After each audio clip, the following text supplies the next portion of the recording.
ಎಲ್ಲರಿಗೂ ನಮಸ್ಕಾರ ಸ್ನೇಹಿತರೆ ಪಿಂಚಣಿ ನಿಧಿ ನಿಯಂತ್ರಣ ಮತ್ತು ಅಭಿವೃದ್ಧಿ ಪ್ರಾಧಿಕಾರ ಇಲಾಖೆಯಿಂದ ನೇಮಕಾತಿಯ ಹೊಸ ಸೂಚನೆ ಬಿಡುಗಡೆಯಾಗಿದೆ ನೋಡಿ. ಬೋತ್ ಮೇಲ್ ಆ್ಯಂಡ್ ಫಿಮೇಲ್ ಪುರುಷ ಮತ್ತು ಮಹಿಳಾ ಅಭ್ಯರ್ಥಿಗಳು ಇಬ್ಬರು ಅರ್ಜಿಗಳನ್ನು ಸಲ್ಲಿಸಬಹುದು. ಸಂಪೂರ್ಣವಾಗಿ ಸರ್ಕಾರಿ ಉದ್ಯೋಗಗಳ ಹಾಗೆ ಕಾಯಂ ಉದ್ಯೋಗಗಳಾಗಿರ್ತವೆ ನೋಡಿ. ಇನ್ನು ಅರ್ಜಿ ಸಲ್ಲಿಸುವಂಥ ಅಭ್ಯರ್ಥಿಗಳಿಗೆ 30,000ದಿಂದ 40,000ವರೆಗೂ ಪರ್ ಮಂತ್ ಸ್ಯಾಲ್ರಿ ಆಗಿರುತ್ತೆ ನೋಡಿ. ಈ ಒಂದು ಹುದ್ದೆಗಳು ಕಾಯಂ ಉದ್ಯೋಗಗಳಾಗಿರ್ತವೆ.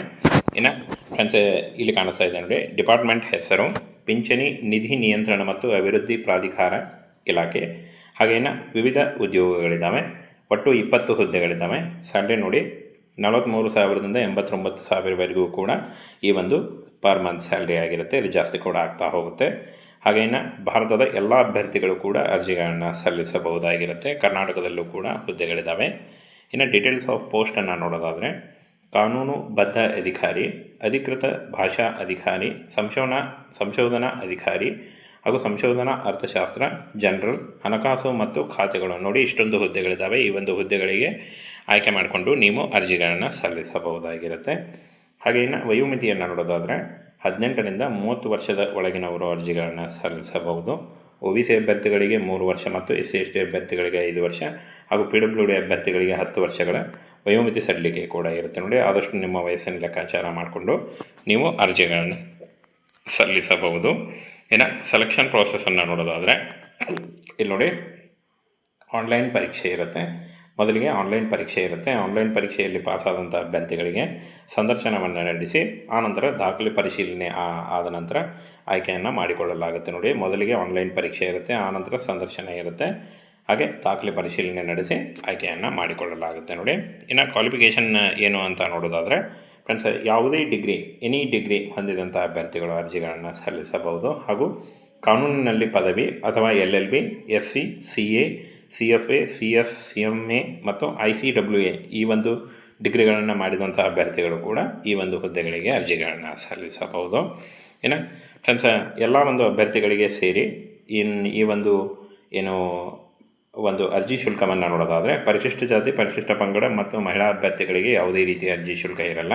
ಇನ್ನು ಸಾಮಾನ್ಯ EWS ಹಾಗೂ ಉಳಿದಂಥ ಅಭ್ಯರ್ಥಿಗಳಿಗೆ 1,000 ರೂಪಾಯಿ ಅರ್ಜಿ ಶುಲ್ಕ ಇರುತ್ತೆ. ಆನ್ಲೈನ್ ಮೂಲಕ ಪಾವತಿಯನ್ನು ಮಾಡಬಹುದಾಗಿರುತ್ತೆ ನೋಡಿ. ಹಾಗೇನ ಫ್ರೆಂಡ್ಸ್, ಈ ಒಂದು ಹುದ್ದೆಗಳಿಗೆ ಅರ್ಜಿ ಸಲ್ಲಿಸಲಿಕ್ಕೆ 6 ಆಗಸ್ಟ್ 2025 ಅರ್ಜಿ ಸಲ್ಲಿಸಲಿಕ್ಕೆ ಕೊನೆಯ ದಿನಾಂಕ ಆಗಿರುತ್ತೆ ನೋಡಿ. 23/6/2025 ಅರ್ಜಿ ಸಲ್ಲಿಕೆ ಶುರುವಾಗುತ್ತೆ. ಹಾಗೇನ 6 ಆಗಸ್ಟ್ 2025 ಅರ್ಜಿ ಸಲ್ಲಿಸಲು ಕೊನೆಯ ದಿನಾಂಕ ಆಗಿರುತ್ತೆ ನೋಡಿ. ಆನ್ಲೈನ್ ಮೂಲಕ ಅಫಿಷಿಯಲ್ ವೆಬ್ಸೈಟಿಗೆ ಹೋಗಿ ನೀವು ಅರ್ಜಿಗಳನ್ನು ಸಲ್ಲಿಸಬಹುದು. ಅರ್ಜಿ ಸಲ್ಲಿಕೆ ನೇರ ಲಿಂಕು ವಿಡಿಯೋ ಡಿಸ್ಕ್ರಿಪ್ಷನ್ ಬಾಕ್ಸಲ್ಲಿರುತ್ತೆ ನೋಡಿ. ಇನ್ನು ಅರ್ಜಿ ಸಲ್ಲಿಸುವಾಗ ಒಂದು photo, Aadhaar card, caste income certificate, ನಿಮ್ಮ ಎಜುಕೇಷನಲ್ ಡಾಕ್ಯುಮೆಂಟ್ಸ್ ಇಷ್ಟನ್ನು ತೆಗೆದುಕೊಂಡು ಈ ಒಂದು ಹುದ್ದೆಗಳಿಗೆ ಅರ್ಜಿಗಳನ್ನು ಸಲ್ಲಿಸಬಹುದಾಗಿರುತ್ತೆ ನೋಡಿ. ಸಂಪೂರ್ಣವಾಗಿ ಸರ್ಕಾರಿ ಉದ್ಯೋಗಗಳ ಹಾಗೆ ಕಾಯಂ ಉದ್ಯೋಗಗಳಾಗಿರ್ತವೆ. ಸ್ನೇಹಿತರೆ, ಪಿಂಚಣಿ ನಿಧಿ ನಿಯಂತ್ರಣ ಮತ್ತು ಅಭಿವೃದ್ಧಿ ಪ್ರಾಧಿಕಾರ ಇಲಾಖೆಯಿಂದ ನೇಮಕಾತಿಯ ಹೊಸ ಸೂಚನೆ ಬಿಡುಗಡೆಯಾಗಿದೆ ನೋಡಿ.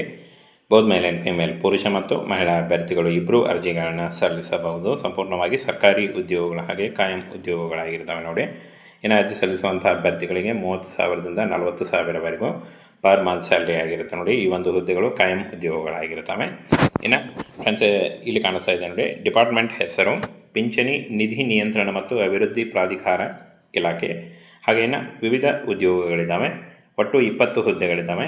ಸ್ಯಾಲ್ರಿ ನೋಡಿ 43,000ದಿಂದ 89,000ವರೆಗೂ ಕೂಡ ಈ ಒಂದು ಪರ್ ಮಂತ್ ಸ್ಯಾಲ್ರಿ ಆಗಿರುತ್ತೆ. ಇದು ಜಾಸ್ತಿ ಕೂಡ ಆಗ್ತಾ ಹೋಗುತ್ತೆ. ಹಾಗೇನ ಭಾರತದ ಎಲ್ಲ ಅಭ್ಯರ್ಥಿಗಳು ಕೂಡ ಅರ್ಜಿಗಳನ್ನು ಸಲ್ಲಿಸಬಹುದಾಗಿರುತ್ತೆ. ಕರ್ನಾಟಕದಲ್ಲೂ ಕೂಡ ಹುದ್ದೆಗಳಿದ್ದಾವೆ.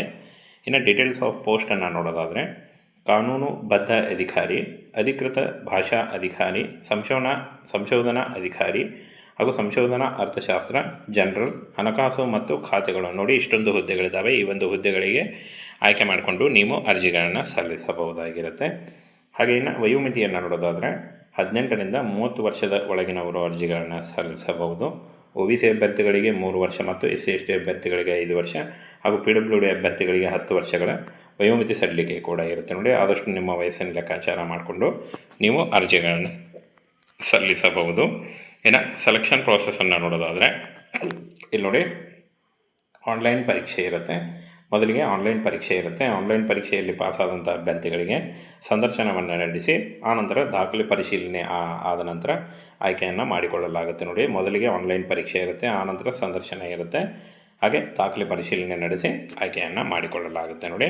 ಇನ್ನು ಕ್ವಾಲಿಫಿಕೇಷನ್ ಏನು ಅಂತ ನೋಡೋದಾದರೆ ಫ್ರೆಂಡ್ಸ್, ಯಾವುದೇ ಡಿಗ್ರಿ, ಎನಿ ಡಿಗ್ರಿ ಹೊಂದಿದಂಥ ಅಭ್ಯರ್ಥಿಗಳು ಅರ್ಜಿಗಳನ್ನು ಸಲ್ಲಿಸಬಹುದು. ಹಾಗೂ ಕಾನೂನಿನಲ್ಲಿ ಪದವಿ ಅಥವಾ LLB, SC, CA, CFA, CS, CMA ಮತ್ತು ICWA ಈ ಒಂದು ಡಿಗ್ರಿಗಳನ್ನು ಮಾಡಿದಂಥ ಅಭ್ಯರ್ಥಿಗಳು ಕೂಡ ಈ ಒಂದು ಹುದ್ದೆಗಳಿಗೆ ಅರ್ಜಿಗಳನ್ನು ಸಲ್ಲಿಸಬಹುದು. ಇನ್ನು ಫ್ರೆಂಡ್ಸ್, ಎಲ್ಲ ಒಂದು ಅಭ್ಯರ್ಥಿಗಳಿಗೆ ಸೇರಿ ಈ ಒಂದು ಅರ್ಜಿ ಶುಲ್ಕವನ್ನು ನೋಡೋದಾದರೆ ಪರಿಶಿಷ್ಟ ಜಾತಿ, ಪರಿಶಿಷ್ಟ ಪಂಗಡ ಮತ್ತು ಮಹಿಳಾ ಅಭ್ಯರ್ಥಿಗಳಿಗೆ ಯಾವುದೇ ರೀತಿಯ ಅರ್ಜಿ ಶುಲ್ಕ ಇರಲ್ಲ. ಇನ್ನು ಸಾಮಾನ್ಯ EWS ಹಾಗೂ ಉಳಿದಂಥ ಅಭ್ಯರ್ಥಿಗಳಿಗೆ 1,000 ರೂಪಾಯಿ ಅರ್ಜಿ ಶುಲ್ಕ ಇರುತ್ತೆ. ಆನ್ಲೈನ್ ಮೂಲಕ ಪಾವತಿಯನ್ನು ಮಾಡಬಹುದಾಗಿರುತ್ತೆ ನೋಡಿ. ಹಾಗೇನ ಫ್ರೆಂಡ್ಸ್, ಈ ಒಂದು ಹುದ್ದೆಗಳಿಗೆ ಅರ್ಜಿ ಸಲ್ಲಿಸಲಿಕ್ಕೆ 6 ಆಗಸ್ಟ್ 2025 ಅರ್ಜಿ ಸಲ್ಲಿಸಲಿಕ್ಕೆ ಕೊನೆಯ ದಿನಾಂಕ ಆಗಿರುತ್ತೆ ನೋಡಿ. 23/6/2025 ಅರ್ಜಿ ಸಲ್ಲಿಕೆ ಶುರುವಾಗುತ್ತೆ. ಹಾಗೇನ 6 ಆಗಸ್ಟ್ 2025 ಅರ್ಜಿ ಸಲ್ಲಿಸಲು ಕೊನೆಯ ದಿನಾಂಕ ಆಗಿರುತ್ತೆ ನೋಡಿ. ಆನ್ಲೈನ್ ಮೂಲಕ ಅಫಿಷಿಯಲ್ ವೆಬ್ಸೈಟಿಗೆ ಹೋಗಿ ನೀವು ಅರ್ಜಿಗಳನ್ನು ಸಲ್ಲಿಸಬಹುದು. ಅರ್ಜಿ ಸಲ್ಲಿಕೆ ನೇರ ಲಿಂಕು ವಿಡಿಯೋ ಡಿಸ್ಕ್ರಿಪ್ಷನ್ ಬಾಕ್ಸಲ್ಲಿರುತ್ತೆ ನೋಡಿ. ಇನ್ನು ಅರ್ಜಿ ಸಲ್ಲಿಸುವಾಗ ಒಂದು photo, Aadhaar card, caste income certificate, ನಿಮ್ಮ ಎಜುಕೇಷನಲ್ ಡಾಕ್ಯುಮೆಂಟ್ಸ್ ಇಷ್ಟನ್ನು ತೆಗೆದುಕೊಂಡು ಈ ಒಂದು ಹುದ್ದೆಗಳಿಗೆ ಅರ್ಜಿಗಳನ್ನು ಸಲ್ಲಿಸಬಹುದಾಗಿರುತ್ತೆ ನೋಡಿ. ಸಂಪೂರ್ಣವಾಗಿ ಸರ್ಕಾರಿ ಉದ್ಯೋಗಗಳ ಹಾಗೆ ಕಾಯಂ ಉದ್ಯೋಗಗಳಾಗಿರ್ತವೆ.